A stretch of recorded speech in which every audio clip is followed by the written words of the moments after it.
All right, looks like we're on. At least I am. Let's see if we can get Jonathan on. Here we go. Do we hear you, Jonathan? No, there's Mike. There we go. Okay. Wow. You look like frosted. Yeah. It's like those old Vaseline smeared things when you know it's Yeah. hot I and think the stuff. blurriness really helps out. Yeah. It's the Yeah. Star Trek thing, right? This is the romantic scene where Jonathan is describing Over the Edge to the fans. How's your connection going there? Oh, it seems good now, but it Cool. would come and go before, so we'll see.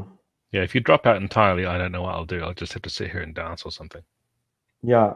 Well, you can say that you're getting beamed messages from me off a satellite, and you can just say whatever you want. Yeah, I'll just keep looking at my phone and saying, Jonathan says that if we get this amount of money, we'll do this thing. So it looks Yeah. like right now we have 116 or so human beings and or bots That's pretty good. watching us here. So maybe I should probably introduce ourselves. I'm Cam, producer at Atlas Games of the Over the Edge Third Edition game, which is the Kickstarter you have tuned in for. Yep. And you are? I'm Jonathan Tweet. So I'm the creator of Over the Edge. This is a big reboot from something I did back in 1992. And so this, combines sort of my youthful exuberance and the wisdom of my old age into, a whiz bang product that's really, I'm really, really excited about it. Cool. And it's got a really awesome cover, which everyone has seen already 100 times. I Yeah, never get sick of it. it's pretty good. It was the second edition, so it was hard to match that. And I don't know, maybe it's better. It's pretty good. That's a pretty big statement there. You want to make sure you don't go too wide there. We think this is the best thing ever. It's better than it always has been. No, I agree. I think the it's hard to top the past, especially when you look back at fondly with such, Yeah, you know, I don't want to say nostalgia, but a lot of people who are backing this Kickstarter probably have started the game from first yeah, or second edition, and now are yeah. joining us for the new one. That's right. We've got a couple of questions Mm-hmm. in So, the Q&A. do you want me to do the clicking and you can do the answering? That seems good. Yeah. I I mean, think not that you and I we haven't done this before, so if it's a little clumsy, forgive us. it could be. What I think happens is when I click on this thing, it's going to show the audience exactly what the question is, and then Jonathan will jump in and say the answer is, and we'll have a little bit of a conversation about it. So let's go down here. And I think everyone who is watching this, if you want to add questions, I believe you can do that. I Yeah, in the can't see. Q&A. Yeah, I can't see where Yeah, people there's can. also submit a question on the, well, I don't know. I've never done this before, so. Yeah, well, I see Doc Cross has already said hello, which is great. I'm glad to see him and Stephen, who is another person who's been working.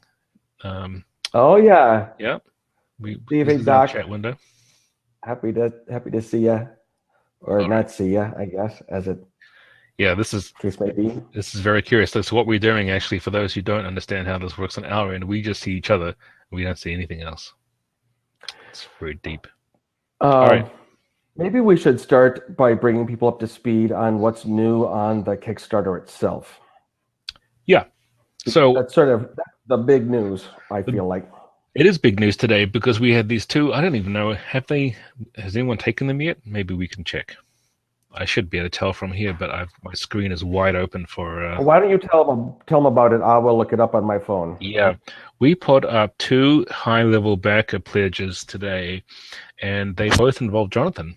Although all of them, I guess, involve Jonathan in some way Ha indirectly. ha ha.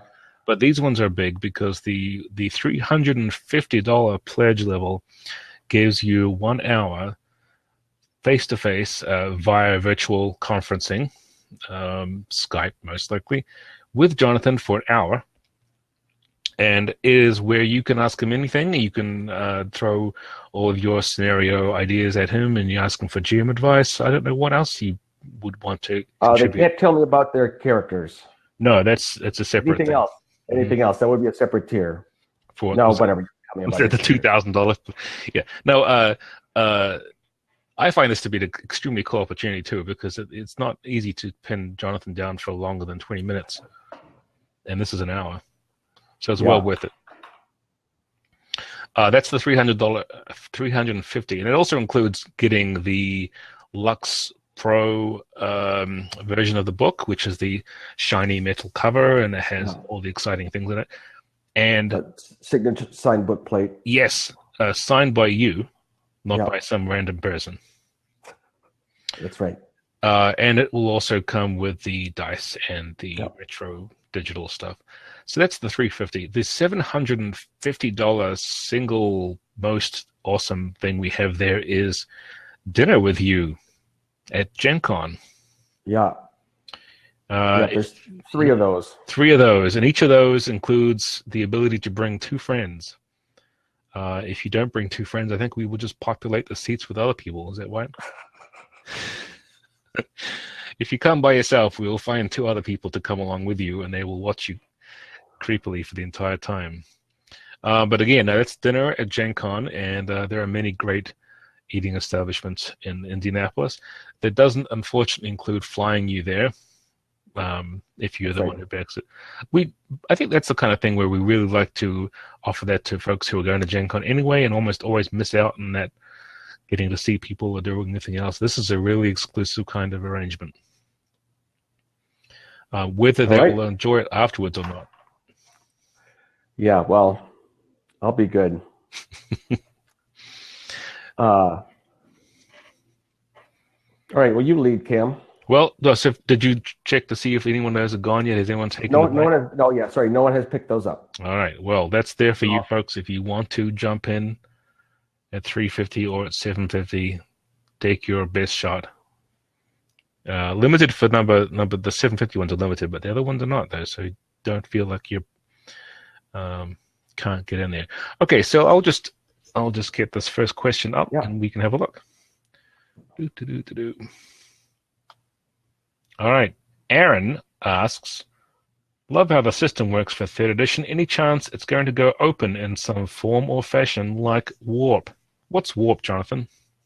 So Warp is the Wanton role-playing system. It's the system from the 1992 version of Over the Edge, and Atlas released it as under an open game license so that people could do their own work with it. And there was some, I know, there was some material published using the Warp engine, and the nice thing about that new system is it is sort of highly universal. It's even sort of scalable, so that if you wanted to play like You Are Small Mammals or what have you, you could set the scale for bugs and cats and what have you on this scale, or if you wanted to be, I don't know, cosmic superheroes going around the galaxy or whatever, the system is abstract enough that all you need to do is define your scope or your scale, and it'll sort of fit everything. So yeah, people have been asking about whether that's going to be released in the open game license or something. Cam, you're the business guy here. Do you want to talk about that? Well, one thing we'd like to do is we want to make sure this gets time to breathe as a game of its own before we do anything like open things up. And that's been true. That was also true for Over the Edge the first time around. Obviously, it took years and years before we decided to do that. But I would like to see folks talk about the game and blog about it and stream it, do whatever they like. I don't think that's the thing that we have any problem with. When it comes to creating your own games for commercial purposes, that's where we have to think the long term. Where are we at with the game and how things are going? So Atlas has normally been really good about just we think it's great. We love fans to do the things. Atlas has been really friendly and approachable, and that's right. Yeah, so that's where that is. My advice to the fans would be make hacks of the system for convention play and whatever. Don't sell it because you don't have an open gaming license. But if we get word that people are using it to do other cool games or what have you, then maybe I'll be able to talk these guys into putting it out as an open game license. But yeah, certainly doing that stuff for your own enjoyment. I'd love to hear about it. Yeah. Like I mean, more the merrier, right? I think so. Yeah. Right. And Over the Edge has always been sort of the game that inspires people to create their own games. It sure did that with me. I mean, I think I've seen many and had conversations with a lot of folks who have actually played games with the system before that wasn't actually Alamaha, you know. Yeah. Well, Greg Stolze, he was an amateur when he got into my Over the Edge campaign back in 1990. And, it sort of gave him the contacts and the inspiration or whatever to do his own stuff. He wrote up his own variant version of A La Marja where there were guns, but they were all strictly regulated by what social status you had. Nice. And then he went and did Unknown Armies with John Tyne. So, yeah. Yeah. He's kind of a big deal now, isn't he? That's Stolze. Kind of a big deal. I knew him when. You knew a lot of people when that, Jonathan. I mean, I try to hang around talented people. John Nephew and I go way back, for example. That is true. I wonder if John's watching now. I'm certain he is. I hope not. Oh, you don't think want so? him to hear that. Yeah. He would be too flattered. All right, I'm going to pull up the second question here because I think, and folks, please do throw questions into the question Q&A. Otherwise, Jonathan and I will be making up, which we don't mind doing. We could talk forever. But we do like to answer things that people post. So the next question is from Flyer Turtle, patron of the art cards. And they ask, I am a little less experienced GM with non-RPG friends. Will there be a sample characters and starter scenarios laid out as PDFs? I would also like to hand players like a one-pager, like a tourist guide to Alamaha, like a pamphlet as they get off the plane and land in the world. Also, GaryCon? I mean, is this guy one of your plants there, Cam? Because he's like, hey, do you have this important feature in your game? It's almost like we set this up. No, actually, this is someone who is literally asking these questions without any foreknowledge of the answer from it. Yeah, so one of my specialties since before Over the Edge actually was making games more accessible to new people. So I started working on starter kits with Ars Magica. Over the Edge has tons of material like the one pager that you hand to the players when they get off the plane that explains to them sort of what they need to know about the weird island. So lots of player handouts, lots of advice. The game is going to have pre-gen characters, but creating characters is so easy that I don't know how many people are going to use them. And it's very simple to create characters on your own. And so believe me, that's one of the things I try to do with my games is find ways to make them accessible and then play test the early adventures. And, so there's an introductory adventure and there's all sorts of ideas for story arcs and handouts and, slang, all this stuff. A lot of work goes to making everything findable and usable at the table and good for inducting people in. Over the Edge is the game that I originally designed back in 1990, just for my friends before it was published. But the whole idea was that it was going to be easy to induct people in and they wouldn't have to read the rule book. You can literally make a character without looking at the rule book. If someone is walking you through step by step, you don't have that point by system. You don't have all the stuff that takes real work when you're trying to master a system like Dungeons and Dragons. And GaryCon, I try to be modern and hip with the young people, but I am definitely drawn back to the nostalgia of the early days. And I know people in Wisconsin and what have you, and lots of people I know go to GaryCon. So maybe I'll go to GaryCon sometime. Yeah. Yeah. I've got a storage unit still there in Lake Geneva. I should Right. probably go empty that before I move to New Zealand. What do you think? Yeah, maybe. Probably smart. Cool. Looks like that's the end of our questions. So good night. No, actually, that's not going to happen. I did say that if folks want to ask questions in the chat window, I think you can all access the chat window. We will also respond to them there. But I want to talk a little bit about this character creation. You said that's really easy to make characters. I did a short, I think a Kickstarter live test last week or the week before. Made some characters. Yeah, you got done early. I was so quick. It was like, well, that was not very long, but that's kind of the thing, right? I mean, it's not a difficult process. But I have had some people ask me, and this was at Gen Con last week. They said, so how is it for long-term play? So this game seems like it would be really good for one-shots and maybe a couple of sessions. But what do you say about someone who wants to be a GM for this game for 6 months or a year? So, the original game was designed with the idea that you would play your characters indefinitely, and that's sort of how things went. And you can still do that just as easily with this system. The big difference is things move so fast. The task resolution system is fast. You don't stop what you're doing when there's a combat and switch modes and suddenly you're playing at a much slower pace, right? Like you move through combat sort of quickly the way you move through all sorts of other social encounters or procedural challenges or what have you. And so when I started playing, I realized that one, I need to prepare more for a session because the players are going to just accomplish more. They're going to do more. And two, it takes much less time to reach some sort of conclusion. And so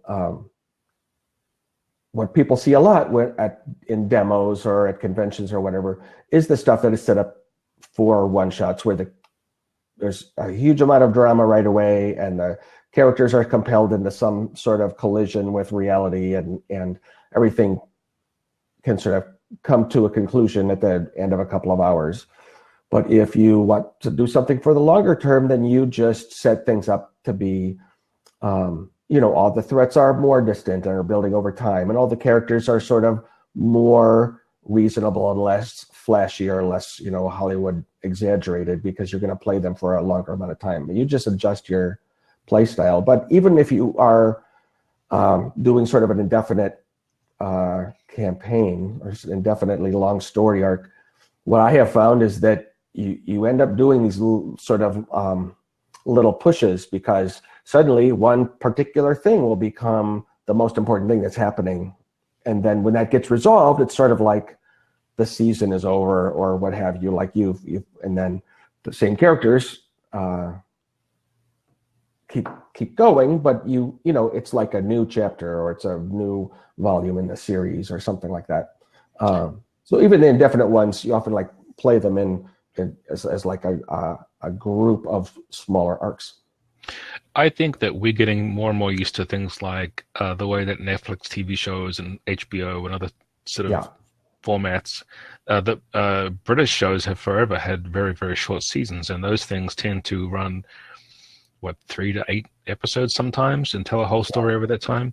And the more we look at that as a way of structuring stories, then even though you can come back to the same characters again, maybe it's just because it's the same players and they come back with them, you can switch out the characters.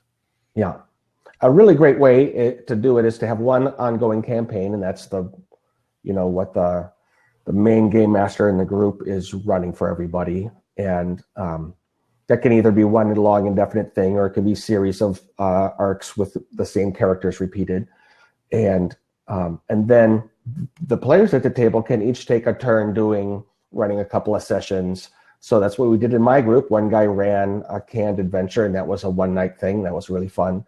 And then another guy created his own scenario, sort of with the help from his, grade school age daughters, and they all put something together. And he sort of made it all work into an Over the Edge story arc, but that took 2 sessions. And it's nice to be able to have a little bit of flavor of something else. Like if we're all playing this one thing, we're all invested in this long plot, but it's fun to take a detour and have a session or two doing something different. Yeah.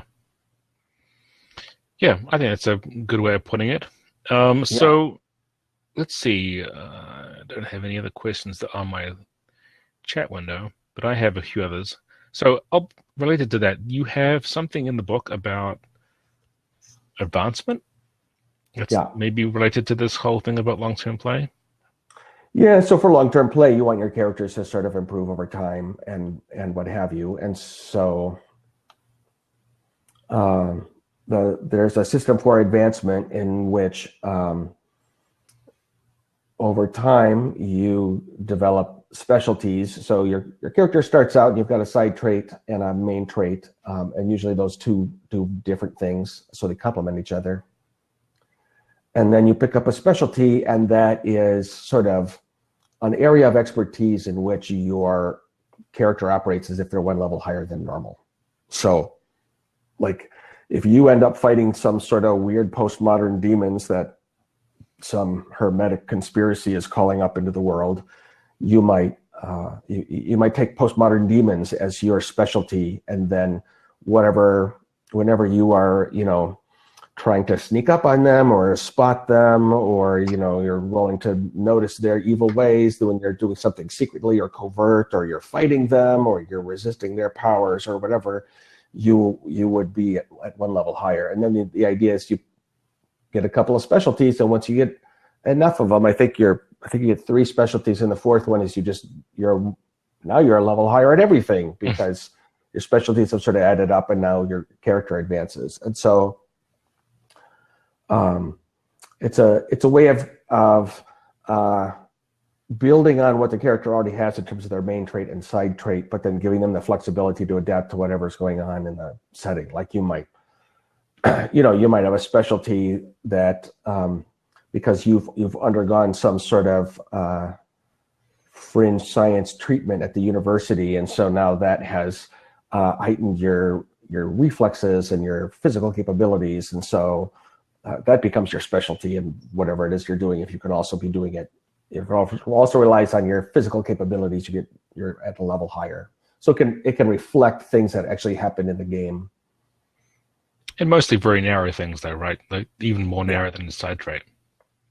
Yeah, and it's not a new ability. It's sort of a modifier on the traits that you already have.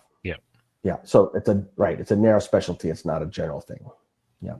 And I think that in terms of the game mechanics, what it really just is doing is giving you a better chance of getting a reroll than you otherwise would get, right? That's what because that's what a level means. If you're a level higher, that means you get a reroll one of your dice. So let's look at the setting, and so many people have probably played Alamaha before, and many of the folks who are backing this already have looked at the draft of the manuscript, which is currently, just as of today, in full editing mode. Right. It's very exciting. Now we have to let go of it and make sure it looks better. But I think it would be interesting to talk a little bit about some of that and maybe the evolution of this setting from what it was back when it first came out in 1992. Yeah, that's a great topic. So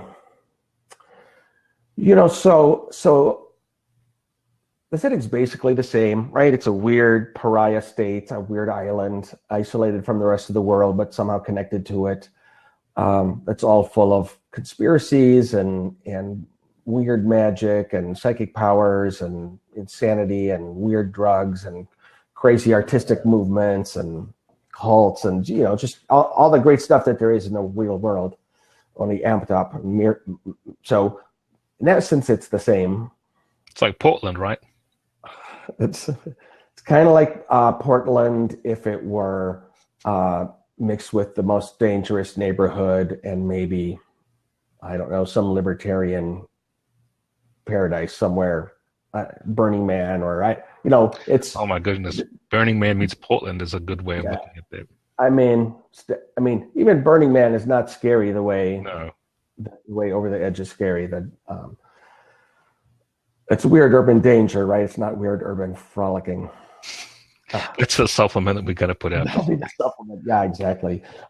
So the new version is pretty much the same, but one of the deals I made with myself, like, how am I going to do this game again and not be derivative?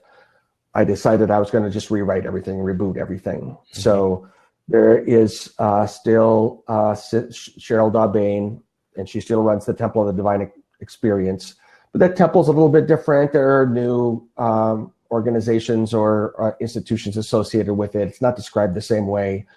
It's kind of like it's me remembering what I wrote many years ago and then just typing something as if that were the inspiration. So it really is really a reboot rather than it's not 25 years later or what have you. And I think the biggest difference between what you'll see in the new one and what you saw in the old one is that the new one is just way more compact with information and ideas.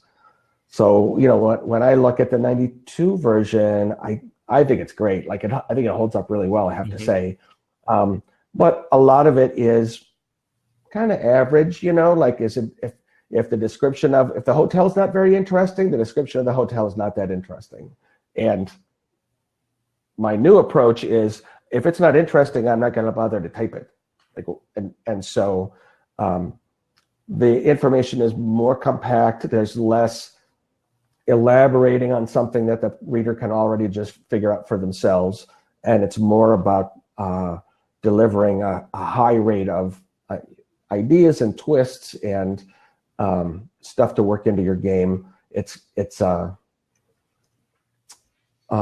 more layered. It's, you know, like there's a bar sequence. It's a really fancy nightclub, and in '92, it's kind of what it was. It was a really fancy nightclub, and then it had all the stuff that you would think a fancy nightclub would have. Not that interesting. And so, in the new version, yes, it's still a fancy nightclub, but it's kicked up a notch in terms of what they're trying to do to give it that 1930s jazz feel and what sort of conflicts that's going to bring into play. And so, yeah, I feel like I was able to take stuff that I wrote in '92 in multiple paragraphs and boil it down to a paragraph, and like that's the good stuff. And so I think people will find it denser. Yeah. I had a question that some people wanted to know whether the old stuff is still useful for the game. Like we provided this retro pack, which is the digital files from the old edition. I think it's still good, right? I think it's all really good. And so, you know, the old system was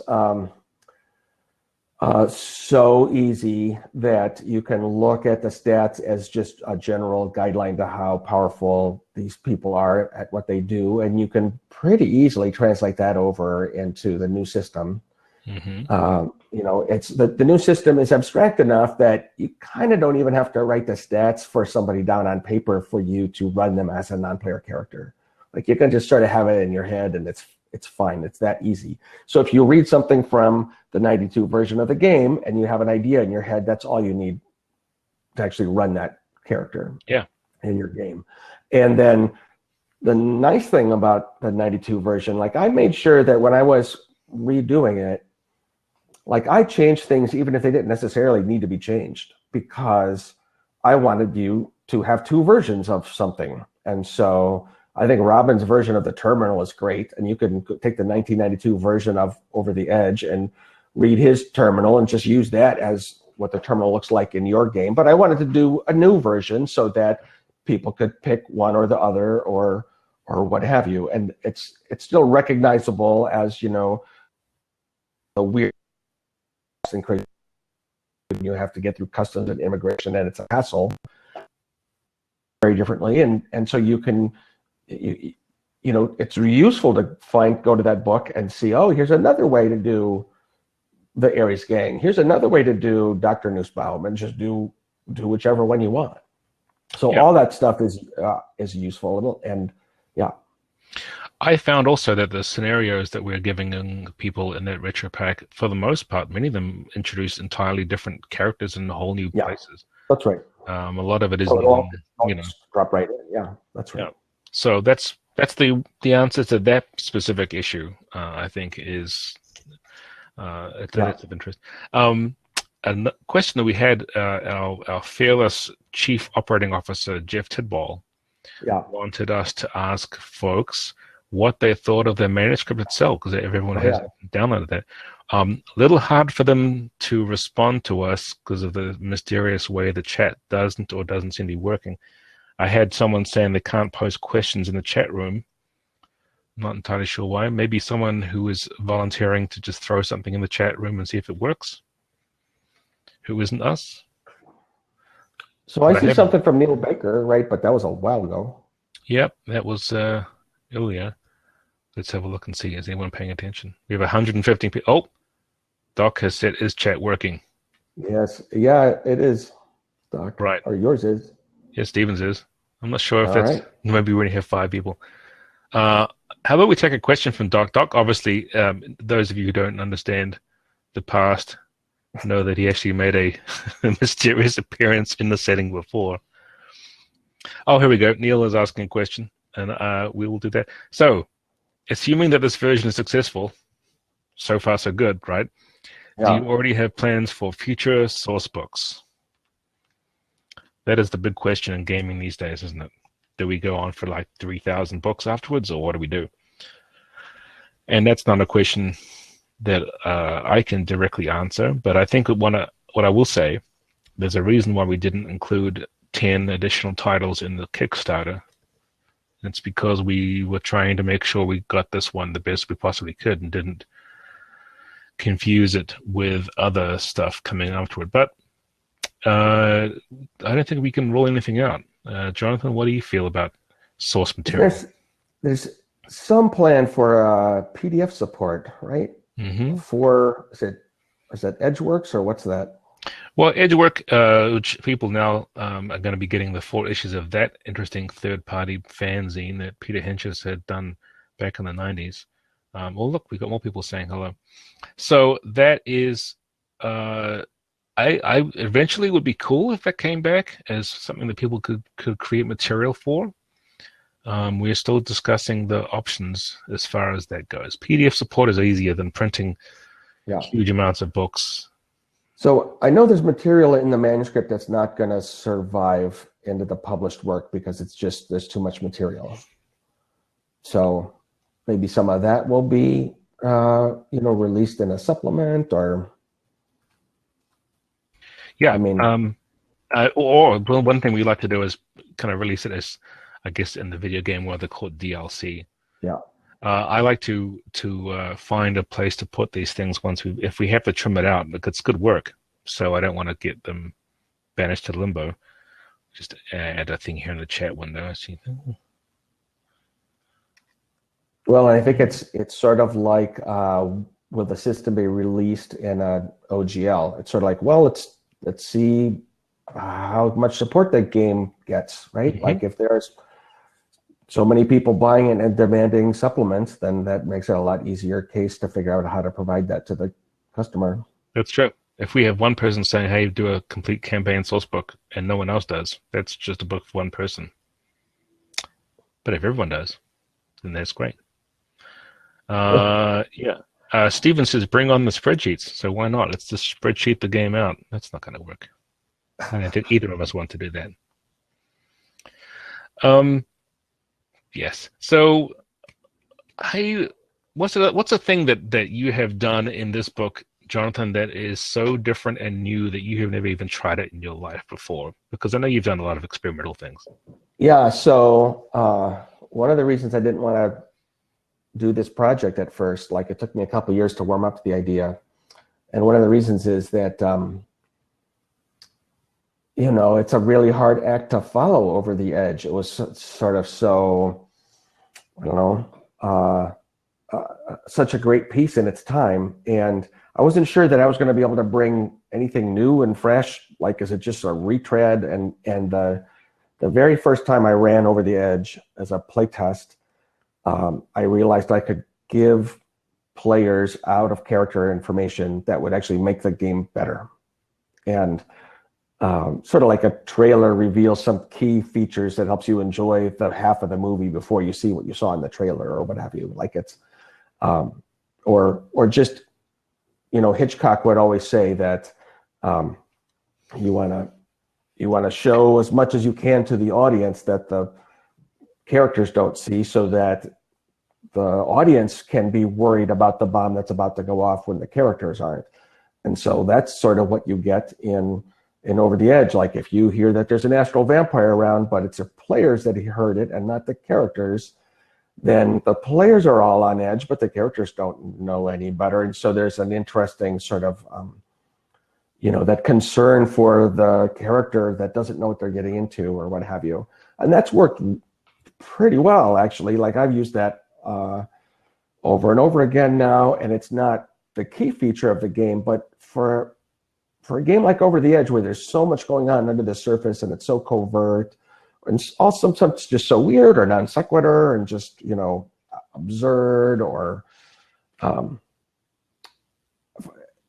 in a setting like that, it pays sometimes to give the players a little bit of extra information so that they can respond emotionally and appropriately to what's going on around them, rather than leaving them always, like I really, in my campaign, it back in 92 or whatever, what started in 90, there were so many weird things going on, and the players wouldn't know. It's like, is that a clue we should follow, or is that just some random thing that Tweet made up on the spot, or is it some random thing Tweet made up, but now it's a clue? And, I would have loved to be able to say on some of those occasions, like, oh yeah, that guy is just coming down off some weird experimental psilocybin, and so don't worry about it. Don't waste any of the time at the table pursuing that. That was just there for your amusement. Now that encounter's over. That's an interesting thing, though, too, because it raises that whole question about how much the game is supposed to immerse you into the world that you play as, and you embody your player, and that's all you control, versus having some meta awareness, right? And that kind of comes back to people when they're doing design work now. And a lot of games have gone more meta in some ways because they treat the game setting as a narrative that everyone's contributing to. It's hard for some people to get into that, though, I think, isn't it? So it's interesting you bring that up. I was just talking with John Peterson. He's like one of the, I guess he's the #1 historian of really early role-playing games. So he wrote Playing at the World and all sorts of great stuff. It's a good book. Yeah. So he found writing that I did before Ars Magica was released. So I don't know. It was 87, maybe 86, could be. Not 87, probably. Let's say, where I was advocating that the players have to sort of feel part of the story creation, and that they are bringing their imaginations to the game as well, and that they should be part of this overall plan of how we're getting together and making this story be something interesting for everybody. And I forgot sort of how early I was on that. I guess it wasn't really a bandwagon yet, but that how early that has been one of my favorite things, is to bring the player into creating the story. And so that now is like, it's part of character creation. When you create your character's trouble, you're saying, okay, I'm going to get into the sort of trouble that's fun, because it's like, I'm always going to be nosy, and I'm going to go places where I shouldn't, and that's the kind of trouble I'm going to get into. So that's a character trait, but it's the player sort of signaling in advance how they are going to contribute to the fun around the table. That's that's the realm that the GM used to always kind of play in a way. Yeah. Well, even in back in 92, the one of the things that was written into the rules is that you as a player could sort of step into the role of a minor game master character and just sort of portray them to be, part of the local color or part of the ambiance. And so if one character is at a nightclub, then the other players can play people dancing around at the nightclub and what have you to just sort of help set the scene. Yeah. So yeah, I mean, right from the very beginning, I've been trying to get players to be part of the creative process and not just reacting to what the game master creates. Yeah, I think it's a pretty cool thing to do. I really do like that sort of breaking the fourth wall, sort of talking about things that the characters wouldn't know aspect. And I think I tried it in playtests at Gen Con last year. Was one of the things that I was making sure every table had that same aspect, and just would say, before we start, there's going to be a astral vampire hanging around here, and you don't know, but it's going to happen. And some of the players just looked at me like, "What are you telling me this for?" Right. But it was great. It worked out really well. Yeah.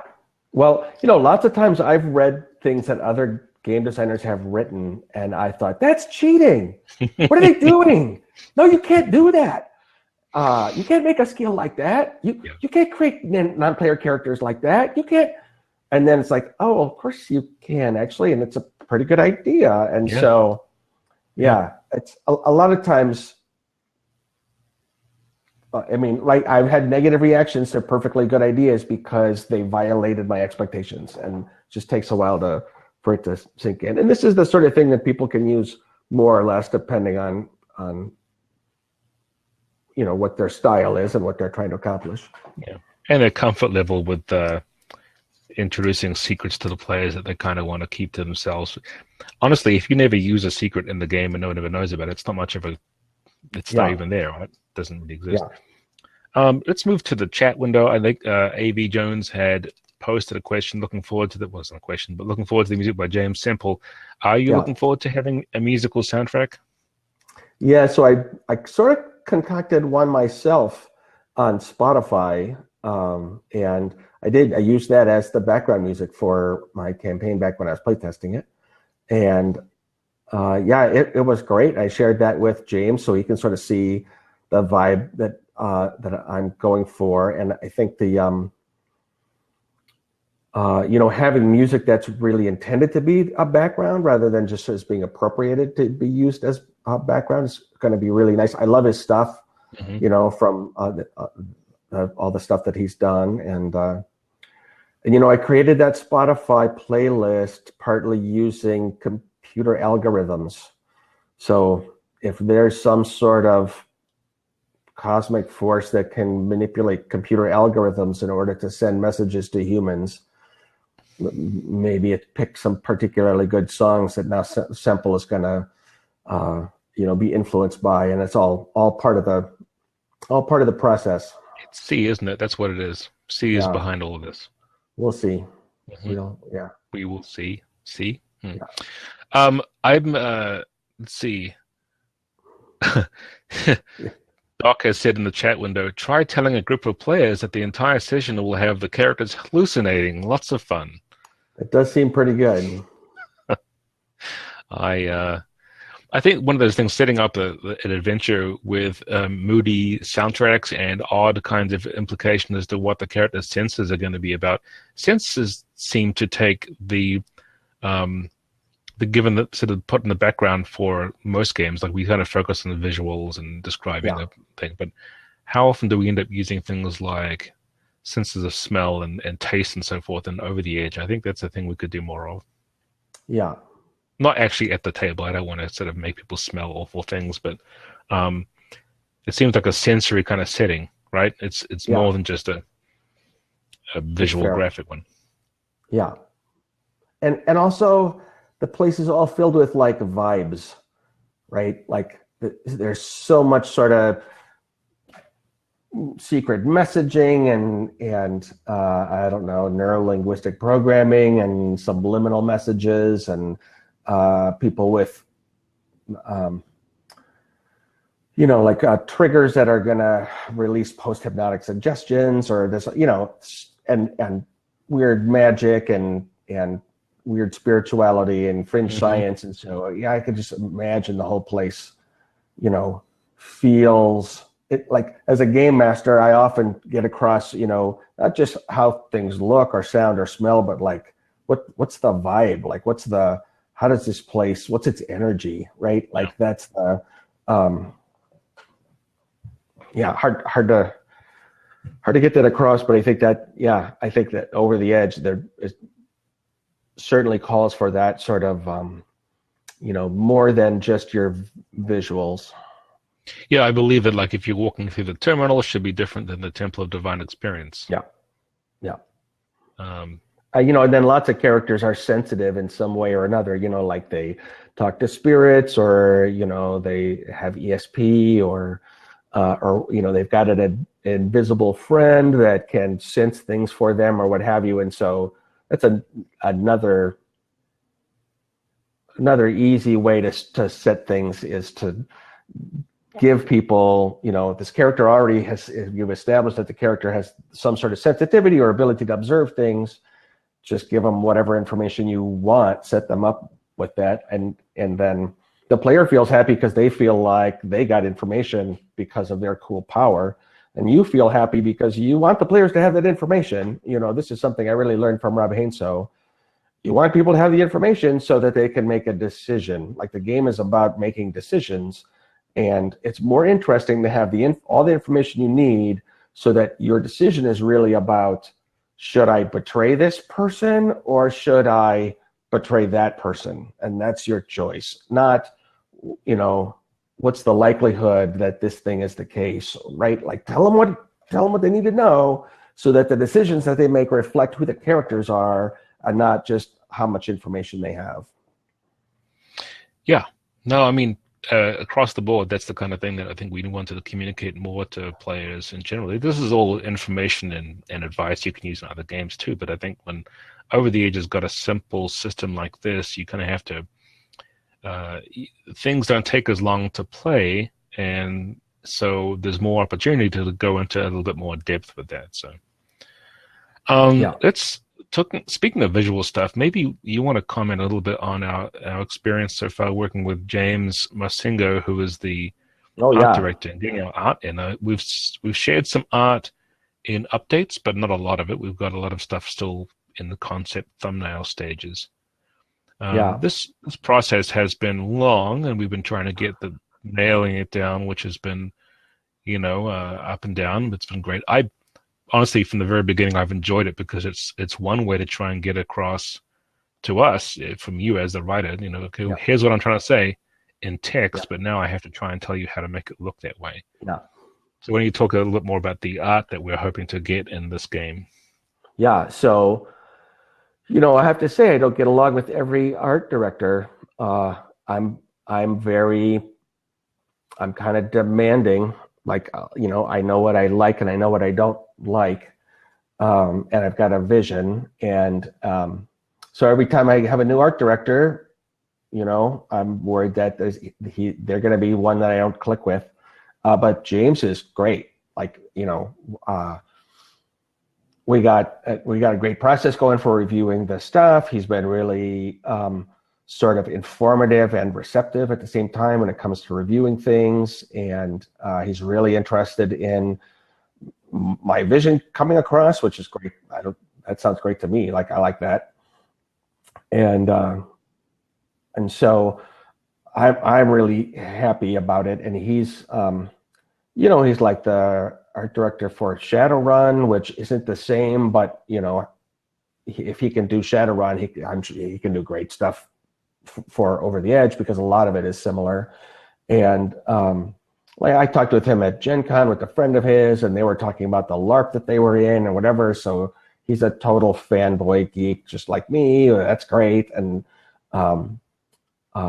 he seems to have great taste in art, because when the stuff comes back, his comments are spot on. So that was a real win, I thought, getting James on board. So the art we've been seeing so far, in fact, the hard part about this is, like I said before, communicating the setting through visual. It's more than just getting someone wrangled into, there's a lot of people we have to do contracts and hire people who we think are going to be good. But it's also a key to try and nail down what we want to illustrate versus what may not be very good. So So far, it seems like it's turning out well, but there are some things that seem like they're easier to illustrate than others. Well, yeah. So I described the new terminal for the airport. You can see it in the cover, sort of in the background. There's a ziggurat-shaped thing, and that's the terminal. And I described it in text, and then the artist didn't quite get what I was going for, and so I went out to just draw roughly a version of the terminal based on what I had written. And then when I actually got it down on paper for what it looked like, it's like, oh, that's wider and flatter than I thought it was going to be, and not as cool looking. And but not understanding what I was asking for, the artist came back with a cooler version. And so I'm going to rewrite the text, and it's like, oh, actually, here's what the terminal looks like. This cool thing here.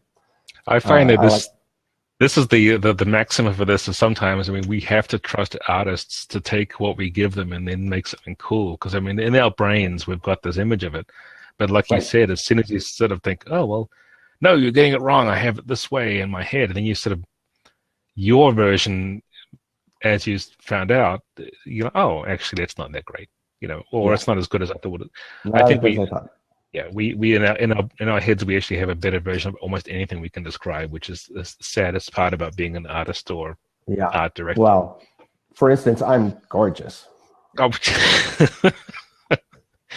yes. I think the art description of you would not end up looking like you, though, which is the fun part. Well, it's hard to capture the gorgeosity. It is, and you'd have to capture that smoky Vaseline screen thing which we have going on too, which you just can't put that down in words, Jonathan. So someone JAT, I don't know if that's JAT or JAT, said can't wait! ! And yeah, I agree. Like I can't wait to see all the art come in. I can't wait to get Semple's music. I can't wait to see the tip in poster map and like it's metal cover. I think it's going to be cool. And it's going to rock pretty hard. I'm really excited that people can back it and immediately go to the first update and get the manuscript and they can start playing. So, I'm hoping people have already been playing already. I mean, I don't know, but there's like over 2,000 backers, right? Yeah. Someone's got to have tried it out. Yeah. And if they have, they should tell us all about it. We've got about 9 minutes left of this exciting action-packed Kickstarter live experience. I want to touch on something else that we haven't talked about yet, and that is the changes in some of the things like this. We talked about setting a little bit, but there's a little bit also that's different about the sort of the philosophy, I guess, or the angle that we're approaching in terms of the multiple universes and all that other kind of thing. It's a bit weird. Yeah. How did that come about?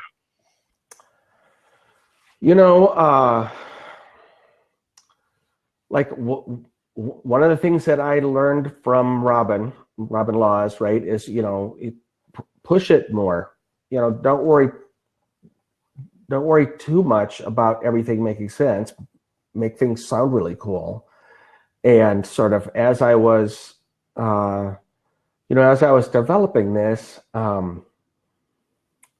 it just struck me how well the theme of multiple realities fits into kind of the way a role-playing game works, right? Like if we're playing Greyhawk or something, people have different experiences in those Greyhawks, and some GMs run them different ways, and those are kind of like parallel universes. And so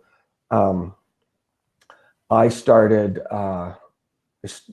thinking about parallel universes. Obviously, like there really is no island of Alamarja in our world, so it must take place in a parallel universe. And every when we would play multiple story arcs, like one time, fellow who really liked his character just was going to play his character again in the new story arc with no continuity compared to what had gone before. So it was like, hey, it's the same character, but it's a new story about this character. And we all sort of know the character but no one has to worry about what was the name of the guy that we met in the last story arc or whatever.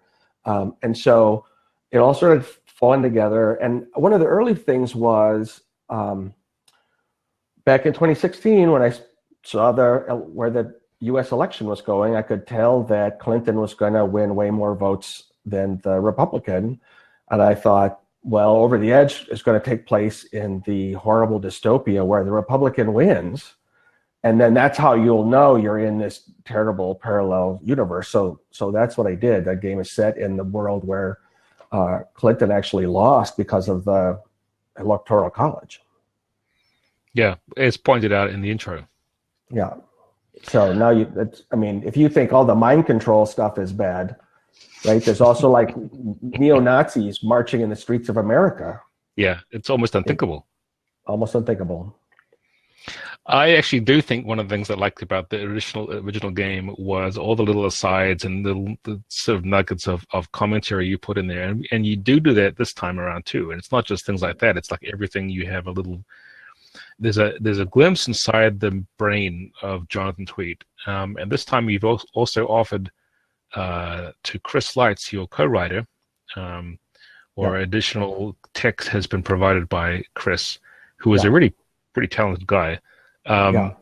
He's got the guy that talked me into this too in the first place. Yeah, so wouldn't be. He earned his job. Yeah, he's basically done everything he needs to do now. They haven't brought you back onto it. Yeah. We would have not had much of a success with this if hadn't been through his completely enthusiastic pushing to get you here. But as I was going to say, I mean, you've got some stuff in there where he has been given some time to voice his own little sidebars of wisdom, and I did the same thing too. I don't even know if you've read those yet. You may have to read through them. No, it's exciting. I don't say anything terrible about you, so don't worry. All right. But no, I think that's the thing. One of the things about these games, and I appreciated it also about 13th Age, where you and Rob would go back and forth about this, is it's a text that people want to read. They have if you make them read this thing, you're going to have to basically give them something entertaining to read while they're doing it. Yeah. My adult daughter read the original Over the Edge over this last year, and she gave it a thumbs up when there was even parts of it she thought were really cool. So that it holds up well. This book is going to be just a real pleasure to read. Like I said, my standards are so much higher than they used to be that an average description that would have been fine in 1992 is absolutely not fine to me today. So I think people will be surprised and sort of stimulated and maybe baffled and amused and tickled. I think it's going to be really great. Yeah.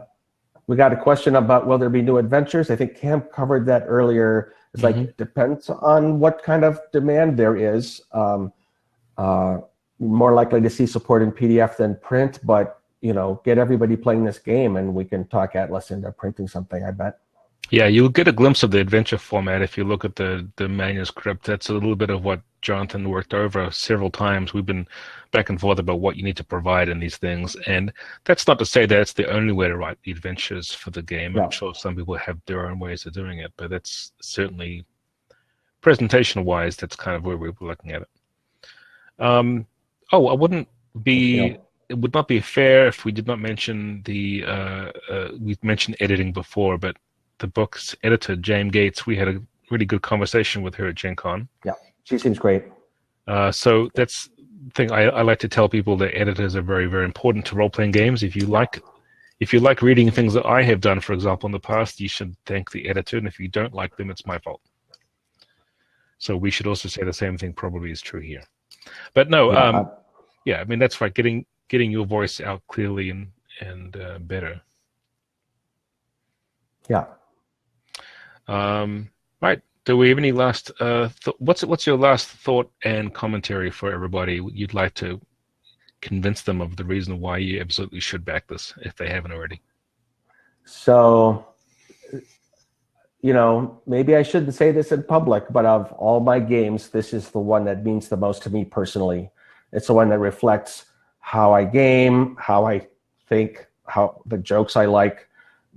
It reveals a lot about my imagination and my interests, and I mean, I try to twist everything so it's not just like, it's meant for general consumption, but it's more than my other games. It sort of represents me, and so every time people support it, to me that is super gratifying. And the more support we can get for this game, then the more I can do for it going forward. So thanks all of you for being here. We have over 100 people. That's great. We had a bunch of questions and what have you. I love the internet because it lets me be right in contact with players, which back in '92 this could never have happened. So hooray for us.